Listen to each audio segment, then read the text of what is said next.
देख रहे हैं राष्ट्रीय तक न्यूज। मैं हूं आपके साथ निहाली। चलिए अब रुक करते हैं आज की खबर की ओर। मंत्री भरत गोगावले की उपस्थिति में रायगढ़ के रोहा में शिवसेना पार्टी में शामिल होने का समारोह। महाराष्ट्र के रायगढ़ जिले के रोहा तालुका में भारतीय जनता पार्टी और उद्धव बालासाहेब ठाकरे पार्टी के कई कार्यकर्ताओं ने सार्वजनिक रूप से पार्टी की सदस्यता ग्रहण की। पार्टी में शामिल होने वाले इन सभी कार्यकर्ताओं का मंत्री भरत गोगावले और विधायक महेंद्र दलवी, एडवोकेट मनोज शिंदे ने स्वागत किया। इस अवसर पर मंत्री भरत गोगावले ने कहा कि जिस विश्वास के साथ कार्यकर्ताओं ने शिवसेना पार्टी में प्रवेश किया है, हमने कहा है कि हम उस विश्वास को सार्थक करेंगे।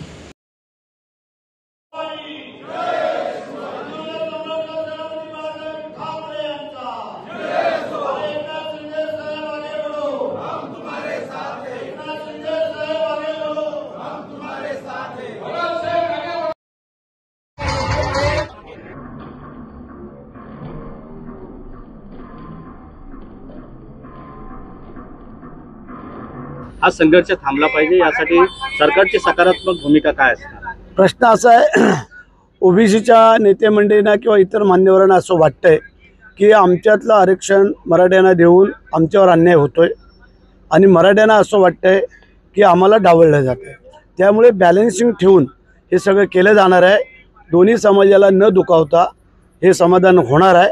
त्यामुळे माझी विनंती आहे दोन्ही समाजाच्या नेते मंडळींना, लोकांना, कार्यकर्त्यांना, पदाधिकाऱ्यांना की जे होणार आहे ते चांगलं होणार आहे आणि कोणावरती अन्याय पण होणार नाही असेल किंवा शिंदे शिवसेना असेल, आपण मंत्री देखील झालेला आहात, त्यामुळे सर्वांच्या आशा पल्लवित झालेल्या आहेत। आज आपण एका मंचावर देखील अलिबागला शासकीय कार्यक्रमाच्या निमित्तानं होतात, काय सांगाल? कधीपर्यंत पालकमंत्री पदाचा तिढा सुरू? कधीपर्यंत लागेल हा तुम्ही मुख्यमंत्र्यांना, उपमुख्यमंत्र्यांना विचारलं तर फार बरं होईल, कारण त्यांचा आदेश येईल तसं होईल आणि त्याचं आम्ही पालन करू।